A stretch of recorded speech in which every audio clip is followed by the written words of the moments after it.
Investment bank उस company के IPO को लाने के लिए पूरा मैनेजमेंट संभालता है। वहां पर आपको एक कट ऑफ करके एक ऑप्शन नजर आता है, वहां पर आपको टिक करना होता है। फिर उस प्राइस बैंड के बीच में आप कोई भी प्राइस पे आप आईपीओ में अप्लाई कर सकते हैं। किसी भी कंपनी को आईपीओ लाने के लिए कम से कम 3 साल पुरानी होनी चाहिए।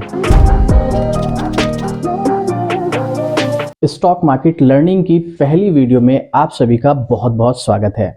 आज की इस वीडियो में हम बात करेंगे आईपीओ के बारे में। आईपीओ मतलब इनिशियल पब्लिक ऑफरिंग। ये आईपीओ क्या होता है? जब भी किसी कंपनी को स्टॉक मार्केट में लिस्ट होना होता है ना, तो वो सबसे पहले अपना आईपीओ लाती है। आईपीओ कैसे लाती है? देखो, आईपीओ का काम क्या होता है। जब भी किसी कंपनी को फंड की जरूरत होती है, या सीधे सीधे शब्दों में कहें तो किसी कंपनी को पैसे की जरूरत होती है, तो वो कंपनी अपना आईपीओ लाती है, स्टॉक मार्केट में अपने स्टॉक्स को लिस्ट करती है, उसके बदले उसको फंड मिलता है। कंपनी को फंड की क्यों जरूरत होगी? उसके कॉर्पोरेट एक्शंस होते हैं भाई, या तो किसी कंपनी को अपना डेट कम करना होगा, अपना कर्ज चुकाना होगा, हो सकता है उसको अपने बिजनेस को एक्सपेंड करना हो, काफी सारे रीजन हो सकते हैं। ये कंपनी की अपनी चॉइस होती है कि उसको फंड की क्यों जरूरत है।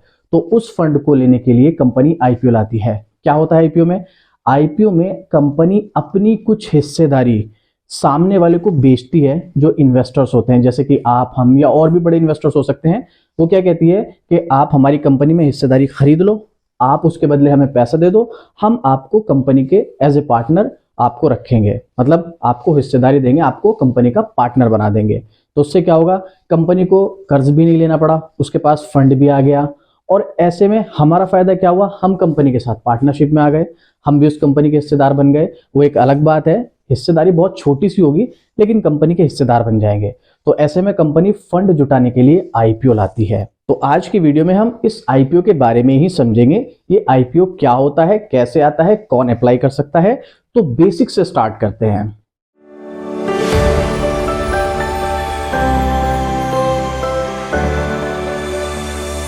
तो इस वीडियो को हम टोटल 5 पॉइंट में समझेंगे, जिसमें सबसे पहला पॉइंट होगा कि कोई कंपनी आईपीओ कैसे लाती है, क्या रूल्स एंड रेगुलेशन फॉलो करने पड़ते हैं, उसके बाद उस कंपनी का आईपीओ आता है। दूसरा पॉइंट होगा हमारा आईपीओ कितने तरह के होते हैं।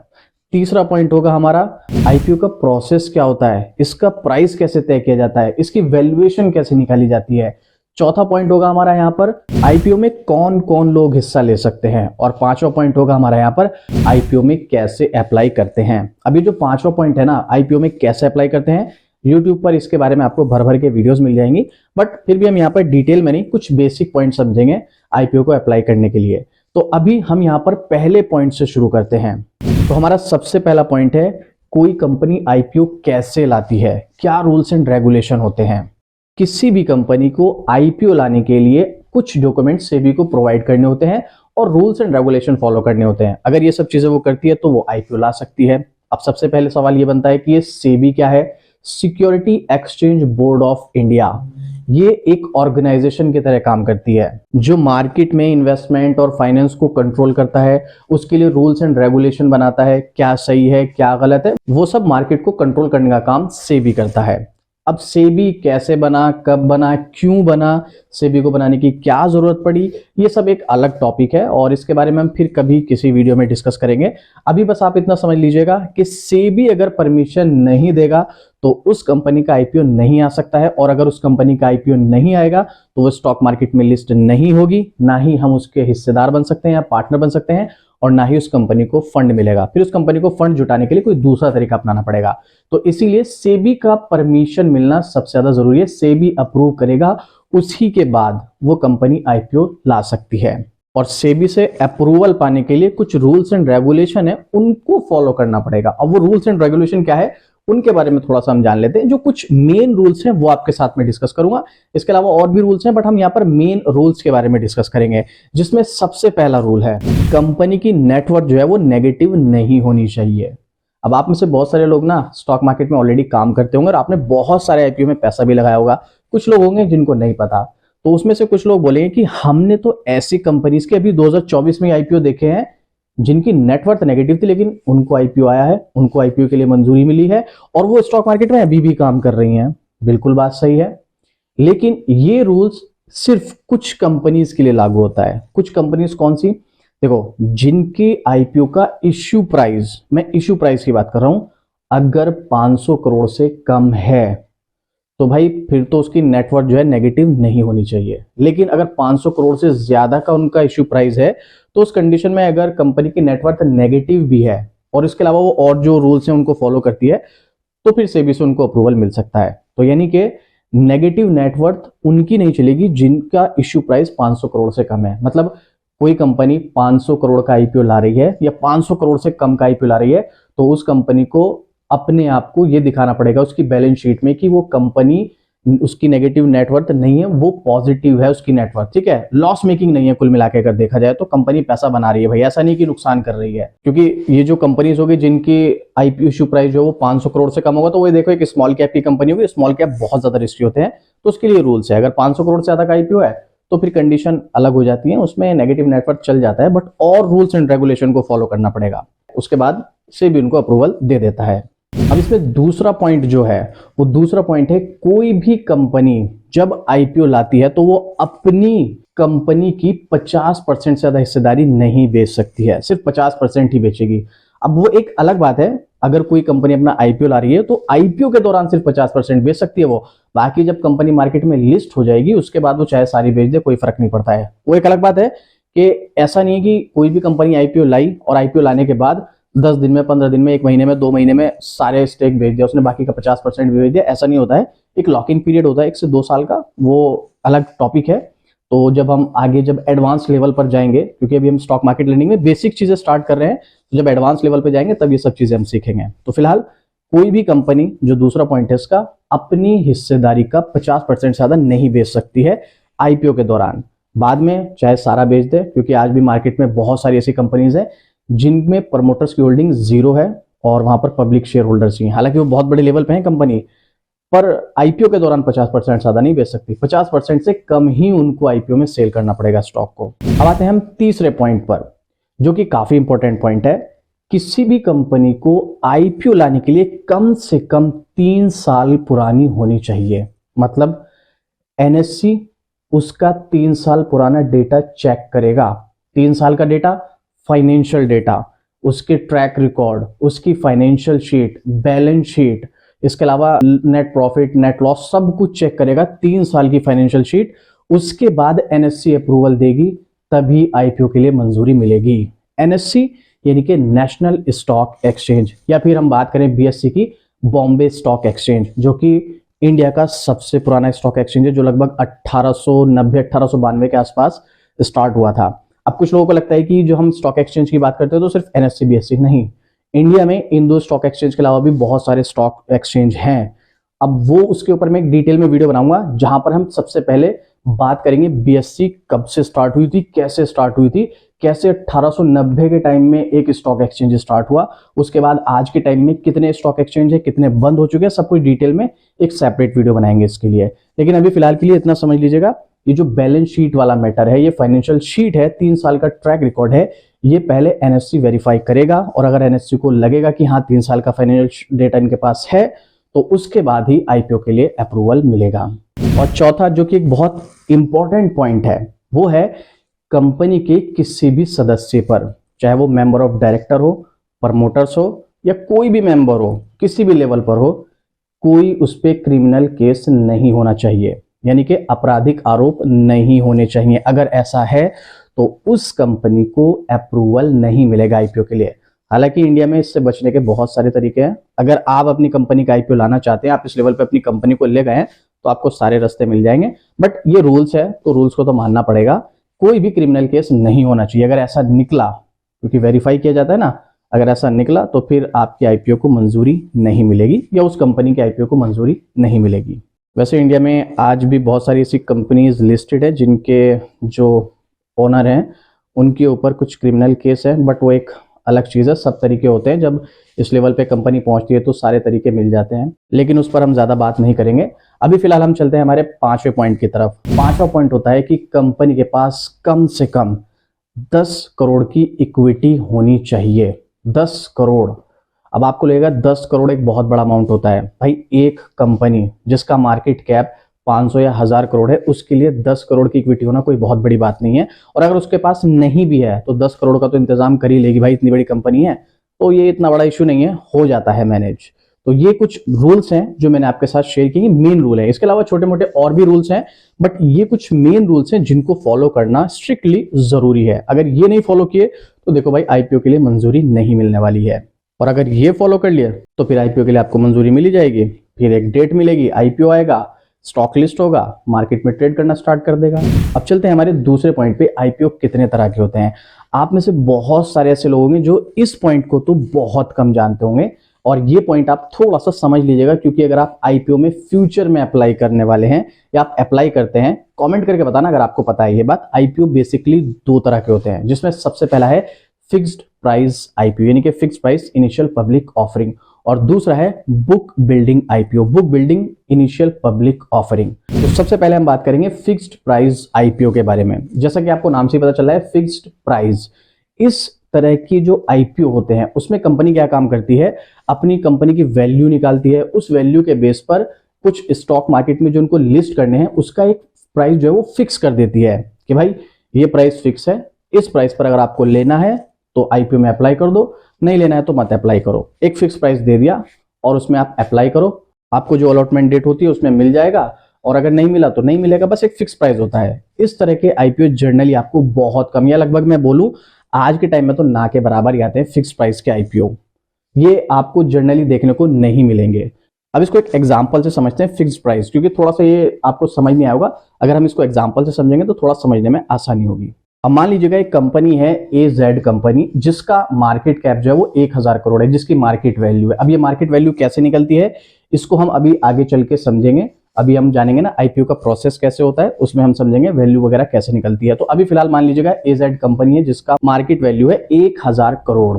अब मान के चलते हैं ये कंपनी जो अपने आईपीओ लाने वाली है उसमें अपने 20% इक्विटीज को सेल करना चाहती है, उसके थ्रू फंड बनाना चाहती है। अब जब मार्केट की वैल्यू 1000 करोड़ है तो उसका 20% यानी कि वो 200 करोड़ का फंड कलेक्ट करना चाहती है, उसको अपने बिजनेस को एक्सपेंड करना है। तो अब वो मार्केट की कैलकुलेशन करने के बाद कंपनी ने क्या किया, एक फिक्स प्राइस तय किया कि भाई हम अपने जो स्टॉक का प्राइस है वो 250 रुपए रखेंगे, 250 रुपए का स्टॉक होगा और 50 शेयर की एक लॉट होगी। तो ऐसे में क्या होगा, 250 रुपए के हिसाब से 50 शेयर की एक लॉट खरीदनी पड़ेगी, जिसका टोटल इन्वेस्टमेंट जो होगा वो 12,500 का होगा। यानी कि अगर आपको अप्लाई करना है आईपीओ में तो आपको 12,500 रुपए इन्वेस्ट करने पड़ेंगे, तब आपको जाके एक लॉट मिलेगी। अब अगर हम इसके स्टॉक में निकालें, स्टॉक कैलकुलेशन करें, तो टोटल जो 1000 करोड़ का मार्केट वैल्यू है इस कंपनी का, उसके टोटल स्टॉक होते हैं 4 करोड़। अब उसमें से 20% जो है कंपनी आईपीओ के थ्रू शेयर होल्डर्स को देने वाली है। तो वो कैसे देगी, वो 20% जो है यानी कि 4 करोड़ के 20% 80 लाख स्टॉक जो है कंपनी आपको या हम जैसे इन्वेस्टर्स को देगी आईपीओ के थ्रू, और उसके बदले 200 करोड़ ले लेगी। तो ये जो 80 करोड़ स्टॉक्स हैं ये बैठेंगे 1,60,000 लॉट्स टोटल, क्योंकि 50 स्टॉक की एक लॉट है तो टोटल 80 लाख स्टॉक्स की 1,60,000 लॉट्स होंगी है। तो जब 1,60,000 लॉट्स सेल होंगी या 80 लाख स्टॉक सेल होंगे तो टोटल कंपनी के पास 200 करोड़ का फंड आ जाएगा। ये हो गया सिंपल सा फिक्स्ड प्राइस आईपीओ, जिसमें एक फिक्स प्राइस था, जिसमें कंपनी ने बताया कि आपने ये स्टॉक 250 रुपए के हिसाब से लिया, आपको इतना मिल गया, हमें 200 करोड़ मिल गया, हमारा काम खत्म। इस तरह के आईपीओ को सेबी रिकमेंड नहीं करता और इस तरह के आईपीओ लगभग ना के बराबर आते हैं। आपने कोई इस तरह का आईपीओ देखा है तो जरूर से कमेंट करके बताइएगा। अब आप में से कुछ लोग कहेंगे कि जो आईपीओ आते हैं ये भी तो ऐसे ही आते हैं, इसमें भी तो कंपनी एक प्राइस देती है। तो अब आप थोड़ा सा समझिएगा इस चीज को। जो दूसरे टाइप का आईपीओ है वो है book building IPO. Book building IPO में क्या होता है, यहां पर आपको एक फिक्स प्राइस नहीं दिया जाता है, यहां पर आपको एक प्राइस बैंड दिया जाता है। अब अगर आपने कभी अप्लाई किया होगा आईपीओ में या अभी भी कोई आईपीओ चल रहा है तो आप जाके देख सकते हैं, वहां पर आपको नजर आएगा। जब भी आप उस आईपीओ का प्राइस देखेंगे तो आपको एक प्राइस नजर नहीं आएगा, वहां पे आपको प्राइस बैंड नजर आएगा। 2 प्राइस दिए जाएंगे, उस 2 प्राइस के बीच में आपको अप्लाई करना है। जैसे फॉर एग्जांपल के लिए मान लीजिएगा एक आईपीओ है जिसका प्राइस बैंड 250 से लेकर 300 के बीच दिया गया है। आप किसी भी आईपीओ को जाके देखें, वहां पर आपको प्राइस बैंड मिलेगा। उससे क्या फायदा होता है, उससे फायदा होता है कंपनी ने 2 प्राइस दे दिए। अब देखना है यहां पर डिमांड के हिसाब से कि पब्लिक की क्या डिमांड है, 250 रुपए पर, 260 रुपए पर, 270 पर, 280 पर, 290 पर या 300 पर। मतलब अपने हिसाब से पब्लिक यहाँ पर डिमांड करेगी कि भाई हम इस लेवल पर इस आईपीओ को खरीदना चाहते हैं। एक प्राइस बैंड दे दिया, एक फिक्स प्राइस नहीं दिया, उसी को बुक बिल्डिंग आईपीओ बोलते हैं। इससे फायदा क्या होता है, उससे ये पता चलता है कि जो कंपनी की डिमांड है वो कैसी है सामने वाले इन्वेस्टर की नजरों में। भाई कोई कहेगा कि नहीं 250 रुपए का स्टॉक ही ठीक है, क्योंकि जब भी मैं किसी आईपीओ में अप्लाई करूंगा तो मैं पहले उस कंपनी के फाइनेंशियल भी देखूंगा, उसके बिजनेस भी देखूंगा, बहुत सारी चीजें देखूंगा, उसके बाद ही तो अप्लाई करूंगा। तो उसके अकॉर्डिंग मैं देखूंगा यार 250 रुपए में भी आईपीओ ठीक है, या मुझे लगता है कि नहीं अगर 300 में मिल रहा है तो ले लो, फायदे में रहोगे। तो उस हिसाब से प्राइस बैंड दिया जाता है। फिर उस प्राइस बैंड के बीच में आप कोई भी प्राइस पे आप आईपीओ में अप्लाई कर सकते हैं। अब जरा इसको भी थोड़ा सा एग्जांपल से समझ लेते हैं। वही मान लेते हैं एजेड कंपनी है, वही 1000 करोड़ का मार्केट वैल्यू निकला उसका। इसमें भी कंपनी क्या कर रही है कि अपने 20% के स्टेक को सेल करके जो 200 करोड़ का फंड इकट्ठा करना चाहती है। तो अब ऐसे में क्या हुआ, सेम वही प्रोसेस है। 200 करोड़ के लिए उनको वही 80 लाख स्टॉक सेल करने हैं, वही सेम 50 स्टॉक की लॉट है, 250 रुपए का स्टॉक का प्राइस है। तो टोटल इन्वेस्टमेंट कितना हो गया, 12,500। लेकिन यहां पर स्टॉक का प्राइस फिक्स प्राइस 250 ना होकर इन्होंने क्या किया, इस वाले बुक बिल्डिंग आईपीओ में इसमें प्राइस बैंड रखा 250 से लेकर 300 तक। यानी कि आपके अकॉर्डिंग अपने जो आपको लगता है इसकी डिमांड मार्केट में, उसके अकॉर्डिंग आपने यहां पर अप्लाई करना है 250 में, 260 में, 270 में, जो आपको ठीक लगता है। अब अगर 250 रुपए के हिसाब से आईपीओ मिलता है तो फिर तो कोई प्रॉब्लम नहीं। 250 के हिसाब से वही सेम एग्जैक्ट 1,60,000 के 1,60,000 लॉट्स होंगी और 80 लाख स्टॉक्स होंगे, तो वही 200 करोड़ कंपनी फंड जमा कर लेगी अगर 250 रुपए के हिसाब से आईपीओ लगता है, कट ऑफ लगती है तो। लेकिन अब यहां पर मान लेते हैं ये कंपनी में जब आईपीओ आया 250 से 300 रुपए के बीच प्राइस बैंड था। अब क्या हुआ कि यहां पर जो डिमांड आई वो 270 रुपए की आई, 270 की। अब 270 पर डिमांड आई तो जो 250 रुपए का प्राइस बैंड था, अब वो 250 रुपए के प्राइस बैंड से बढ़कर, यानी कि जो फिक्स प्राइस था पहले वाले में, उसमें भी 270 रुपए के हिसाब से सेल होगा। अगर 250 रुपए के हिसाब से सेल हो रहा है तो 200 करोड़ कंपनी को फंड आता है। लेकिन अगर 270 के हिसाब से अगर ये सेल हो रहा है तो कंपनी के पास आएगा 216 करोड़, जो कि कंपनी के वैल्यूएशन से ज्यादा हो जाता है।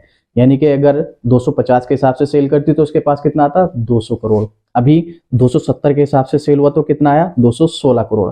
वहीं अगर 270 भी नहीं कट ऑफ लगती है, 280 रुपए की डिमांड होती है इसकी और 280 पे कट ऑफ लगती है, तो इस कंपनी के पास फंड आएगा, वो आएगा 224 करोड़ रुपए का, यानी कि 24 करोड़ फालतू। इसीलिए ये बुक बिल्डिंग आईपीओ लाया जाता है कि सिर्फ मार्केट वैल्यूएशन के बेस पर नहीं, मार्केट डिमांड के ऊपर भी यहां पर स्टॉक का प्राइस को चेंज किया जा सकता है, प्राइस बैंड को। अब यहां पर रिटेल इन्वेस्टर काफी कंफ्यूज हो जाते हैं कि 250 से 300 का प्राइस बैंड है, मुझे कैसे पता चलेगा कौन से प्राइस बैंड पर, कौन से प्राइस पर ज्यादा डिमांड आ रही है। तो रिटेल इन्वेस्टर के लिए यहां पर एक बहुत अच्छा ऑप्शन आता है। जब भी आप आईपीओ में अप्लाई करेंगे तो वहां पर आपको एक कट ऑफ करके एक ऑप्शन नजर आता है, वहां पर आपको टिक करना होता है। उससे क्या होगा, जिस प्राइस पर भी कट ऑफ होगा ऑटोमेटिक आपको स्टॉक वहां पर मिल जाएगा। ये रिटेल इन्वेस्टर के लिए ऑप्शन होता है, बाकी और इन्वेस्टर्स के लिए नहीं होता है। बाकी इन्वेस्टर्स और कौन है, अभी आगे चलकर हम समझेंगे। तो यहां पर ये ऑप्शन होता है रिटेल इन्वेस्टर के लिए। तो आपको मे बी देखो, मैंने सिंपल तरीके से आपको समझाने की कोशिश किया तो आपको क्लियर हो गया होगा कि ये जो बुक बिल्डिंग आईपीओ होता है और फिक्स प्राइस आईपीओ होता है, इन दोनों में क्या डिफरेंस है। और ये भी आपको समझ आ गया होगा कि आप अब जितने भी आईपीओ आगे देखेंगे तो आप देखना आपको बुक बिल्डिंग आईपीओ मिलेंगे वे, क्योंकि उसमें आपको एक प्राइस बैंड मिलेगा, फिक्स प्राइस नहीं मिलेगा। आपने कोई फिक्स प्राइस आईपीओ देखा है तो कमेंट करके जरूर से बताना। तो ये दो तरह के आईपीओ होते हैं, फिक्स प्राइस आईपीओ और बुक बिल्डिंग आईपीओ। तो अब यहाँ पर वैसे तो इससे ज्यादा जानने की जरूरत है नहीं, बट आगे डिटेल में हम और फ्यूचर में इन सब चीजों के बारे में सीखेंगे। बट इतना काफी आपको समझना चाहिए। अब आप मुझे ये कमेंट करके बताना, आपको पता था कि बुक बिल्डिंग आईपीओ और फिक्स प्राइस आईपीओ क्या होते हैं और इनमें क्या डिफरेंस है। थोड़ा सा इनका प्रोसेस अलग होता है प्राइस बैंड को लेके, बाकी तो सब सेम ही है, तो ज्यादा फर्क नहीं है। बाकी यही होता है आईपीओ का जो भी होता है प्रोसेस। अब हम चलते हैं तीसरे पॉइंट पर, जो कि काफी ज्यादा क्वेश्चन पूछा जाता है इस बारे में। आईपीओ का प्रोसेस क्या होता है, इसके प्राइस कैसे तय किए जाते हैं, प्राइस बैंड कैसे तय किया जाता है, सबसे बड़ा क्वेश्चन मार्क है। कैसे भाई किसी कंपनी को, या मेरी ही कंपनी है, मुझे कैसे पता चलेगा इसकी वैल्यूएशन का, या आईपीओ कोई कंपनी किस तरीके से लाती है, क्या प्रोसेस होता है उसका। तो चलिए अभी इसको थोड़ा सा डिटेल में समझते हैं। ज्यादा डिटेल में नहीं जाएंगे, जो चीजें पता होनी चाहिए सिर्फ वहां तक डिस्कस करेंगे। तो जब भी कोई कंपनी आईपीओ लाती है तो उसको, उस आईपीओ को लाने के लिए एक इन्वेस्टमेंट बैंक हायर करना पड़ता है। इन्वेस्टमेंट बैंक क्या करता है? इन्वेस्टमेंट बैंक उस कंपनी के आईपीओ को लाने के लिए पूरा मैनेजमेंट संभालता है।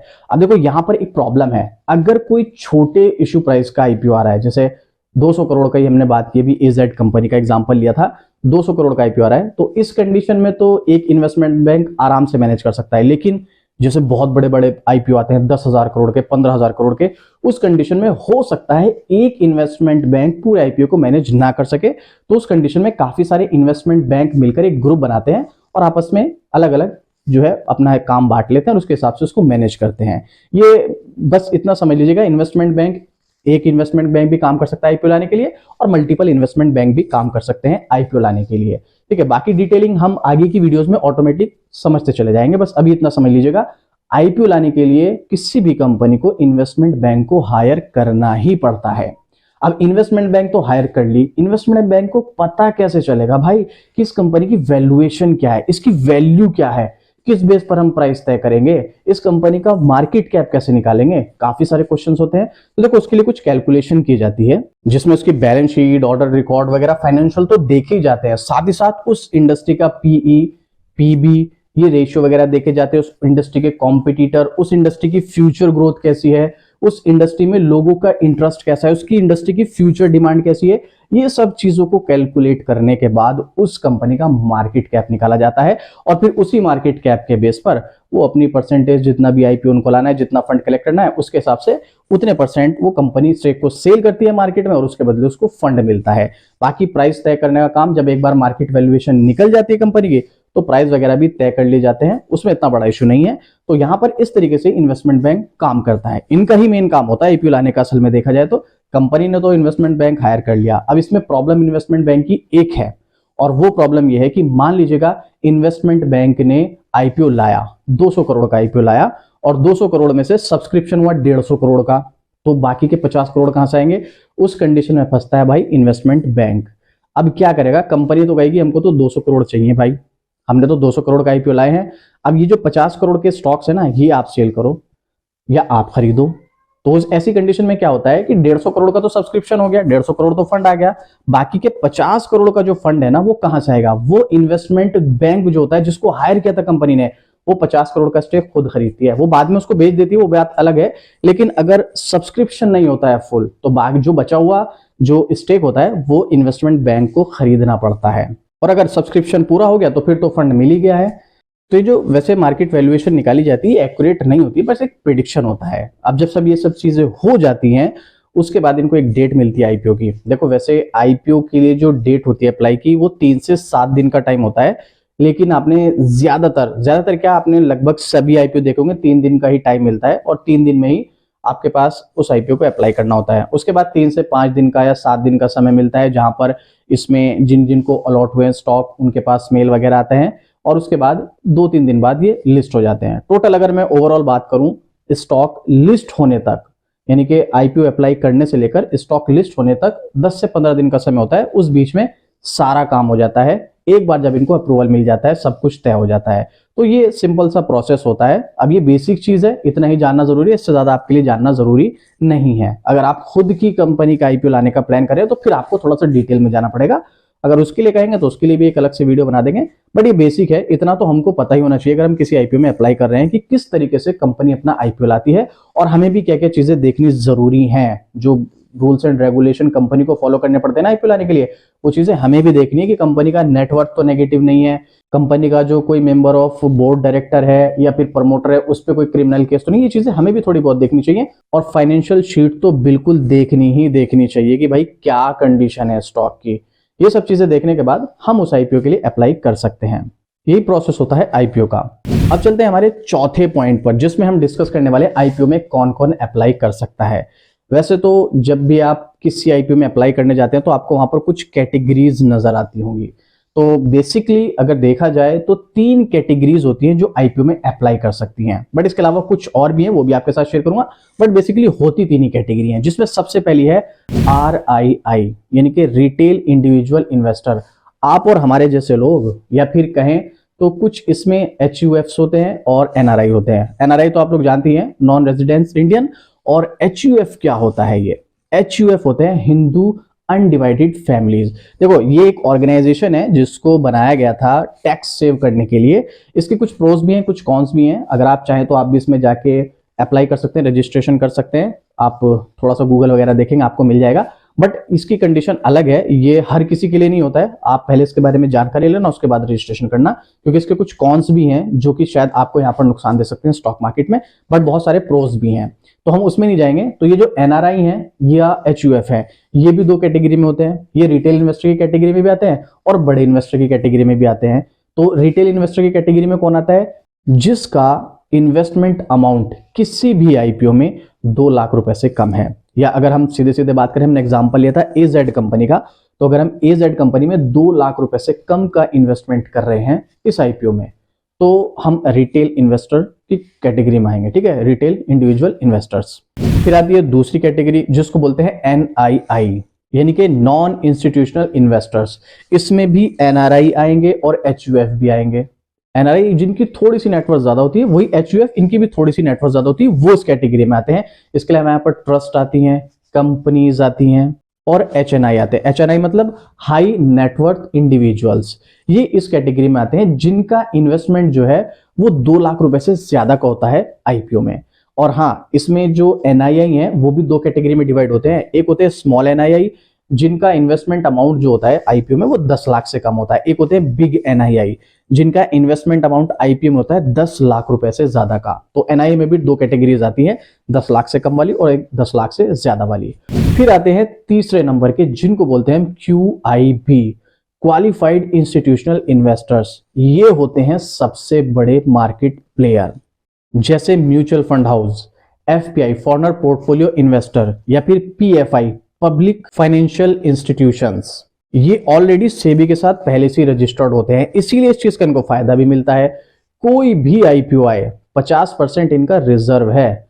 कोई भी कंपनी आईपीओ लाएगी तो 50% ही रिटेल इन्वेस्टर एनआईआई को मिलेगा, बाकी का 50% क्यूआईबी के लिए भाई रजिस्टर्ड होता है बिल्कुल पूरी तरीके से। यानी कि अगर हम एजेड कंपनी की बात करें, जैसे हमने एग्जांपल लिया था, उस कंपनी में अगर 200 करोड़ का आईपीओ आ रहा है ना, तो 100 करोड़ तो क्यूआईबी के लिए भाई फिक्स है, वो तो रिजर्व है, वो तो ले ही नहीं सकता है कोई।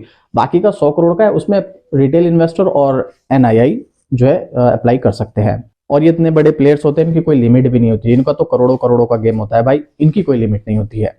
अब हमने बात की थी कि बेसिकली तो 3 ही कैटेगरी होती है, लेकिन एक कैटेगरी और होती है। हालांकि वो कैटेगरीज आईपीओ में अप्लाई करने के लिए नहीं होती है। वो कैटेगरी होती है जब कंपनी लिस्ट ही नहीं होती है मार्केट में, यानी कि आईपीओ से पहले ही वो कंपनी में स्टेक लेके रखते हैं, उनको बोलते हैं एंकर इन्वेस्टर्स। और इनका इन्वेस्टमेंट अमाउंट मिनिमम 10 करोड़ होता है, यानी कि ये आईपीओ आने से पहले कंपनी के स्टेक ले लेते हैं और कम से कम 10 करोड़ का इन्वेस्टमेंट करते हैं, उनको बोलते हैं एंकर इन्वेस्टर्स।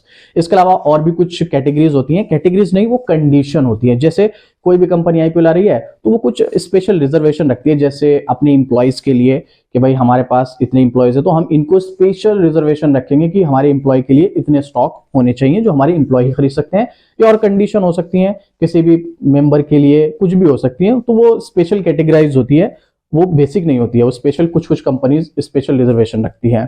तो इस तरह से ये कुछ कैटेगरीज होती है जो आईपीओ में हिस्सा ले सकती हैं। और हम कौन सी कैटेगरी में आते हैं? हम आते हैं आरआईआई, यानी कि रिटेल इंडिविजुअल इन्वेस्टर्स, जो कि किसी भी आईपीओ में 2 लाख रुपए से कम का इन्वेस्टमेंट करते हैं। अब इसमें जब भी आप आईपीओ में अप्लाई करेंगे तो आपको मिनिमम और मैक्सिमम लॉट का आपको पता ही चल जाएगा। जो क्योंकि मान लीजिएगा फॉर एग्जांपल के लिए आप, जैसे हमने एजेड कंपनी की बात की थी, वहां पर 12,500 रुपए में इन्वेस्ट कर सकते हैं मिनिमम, तो वहां पर एक लिमिट है मैक्सिमम की भी। हम 2 लाख से ज्यादा नहीं कर सकते हैं क्योंकि हम आरआईआई के कैटेगरीज में आते हैं। अब आते हैं हम इस वीडियो के लास्ट पार्ट में कि आईपीओ में अप्लाई कैसे करते हैं, how to apply in IPO. इस टॉपिक पर आपको यूट्यूब में बहुत सारी वीडियोस मिल जाएंगी, बट मैं आपको कुछ बेसिक चीजें बताता हूं। तो आईपीओ में अप्लाई करने के सिर्फ 2 ही तरीके, एक ऑफलाइन और एक ऑनलाइन। अब सबसे पहले हम ऑफलाइन की बात कर लेते हैं, जिसको मैं बिल्कुल भी रिकमेंड नहीं करता हूं, आपको करना चाहिए। ऑफलाइन में क्या होता है, आप जिस भी ब्रोकर के साथ अपना डीमैट अकाउंट ओपन किए या फिर आपका जो बैंक है वहां से आप ऑफलाइन फॉर्म ले सकते हैं, या फिर आपके पास मेल भी आएगा, मेल से आप फॉर्म लेंगे, उसको फिल करेंगे और आपको एक एड्रेस मिलेगा मेल पे ही, उस फॉर्म पे ही। उस फॉर्म को फिल करने के बाद आपको उस एड्रेस पे उसको सेंड करना है, जो कि बहुत लंबा प्रोसेस है, पता नहीं कितने दिन में जाए क्या है, ये मैं बिल्कुल भी रिकमेंड नहीं करता हूं। सबसे आसान है ऑनलाइन, 5 मिनट में आप आईपीओ में अप्लाई करोगे, उसके बाद आपका काम खत्म। बस आपको कुछ इन्फॉर्मेशन फिल करनी होती है। कैसे आईपीओ में आपको अप्लाई करना है, बिल्कुल सिंपल है। आपको क्या करना है, अपने नेट बैंकिंग के पोर्टल पे जाना है या अपने बैंकिंग की ऐप पे जाना है, जिसको मैंने पूरा डिटेल में आईपीओ में राइट इश्यू में अप्लाई करके दिखाया भी। अपना जो मेरा दूसरा चैनल है शॉर्ट ट्रेड, स्टॉक मार्केट से रिलेटेड वीडियोस बनाता हूं मैं वहां पर, तो मैंने वहां पर आपको अप्लाई भी करके दिखाया हुआ है। क्या करना है, आपको अपने पोर्टल पे जाना है, आपको बस कुछ इन्फॉर्मेशन चाहिए, जैसे कि आपको अपनी डीपीआईडी चाहिए। डीपीआईडी आपका जो भी डीमेट अकाउंट है ना, उसकी प्रोफाइल में जाके आपको आपकी डीपीआईडी मिल जाएगी। इसके अलावा आपको पैन कार्ड चाहिए। ये कुछ इन्फॉर्मेशन फिल करनी है, कौन से स्टॉक्स आपको चाहिए, किस आईपीओ में आप अप्लाई कर रहे हो, कितनी लॉट अप्लाई कर रहे हो, ये कुछ बेसिक सी डिटेल डालने के बाद आपके पास पेमेंट का ऑप्शन आएगा। आप पेमेंट कर दीजिएगा, 2 मिनट 5 मिनट लेंगी। आपने पेमेंट किया, बस अब आप वेट करो जब तक अलॉट नहीं होते हैं स्टॉक। जब आप अलॉट होंगे आपको मेल आ जाएगा। 5 मिनट का काम था, काम खत्म। इससे ज्यादा कुछ नहीं करना है। अब ये अप्लाई करना प्रैक्टिकली, जब तक मैं ये वीडियो बना रहा हूं ना, तो अभी फिलहाल कोई आईपीओ आया हुआ नहीं है। अगर कोई आईपीओ आएगा और मैं आपको इसके ऊपर एक सेपरेट वीडियो आईपीओ में अप्लाई करके पूरे प्रोसेस की बना के बता दूंगा, बट अभी कोई आईपीओ नहीं आया, तो बस बेसिक है। और बाकी आप चाहें तो यूट्यूब पे आपको बहुत सारी इस तरह की वीडियोस मिल जाएंगी, आप उनको देख के भी अप्लाई कर सकते हैं, या फिर मेरी शॉर्ट ट्रेड पर आप जाकर चैनल पर देख सकते हैं, मैंने अप्लाई करके दिखा रखा है। तो ये चीजें हैं। आईपीओ आप लोग समझ सकते हैं, आईपीओ का क्या प्रोसेस होता है, आईपीओ कैसे काम करता है, ये सब हमने कुछ बेसिक चीजें इसमें बात की हैं। बाकी स्टॉक मार्केट लर्निंग में आपको ऐसी और इंटरेस्टिंग वीडियोस मिलेंगी। तो अगर आपको ये वीडियो जरा भी अच्छी लगी तो लाइक कर देना, और आपको कौन सी चीज ऐसी है इस वीडियो में जो आपको पहले नहीं पता थी, वो तो जरूर कॉमेंट करके बताना। इस तरह की अपडेट और स्टॉक मार्केट लर्निंग सीखना चाहते हैं आप, इस तरह की वीडियोस आपको यहाँ पर अब कंटिन्यू मिलने वाली है, तो उसके लिए चैनल को सब्सक्राइब भी कर देना। तो मिलते हैं स्टॉक मार्केट लर्निंग की सेकंड वीडियो में, तब तक के लिए जय हिंद।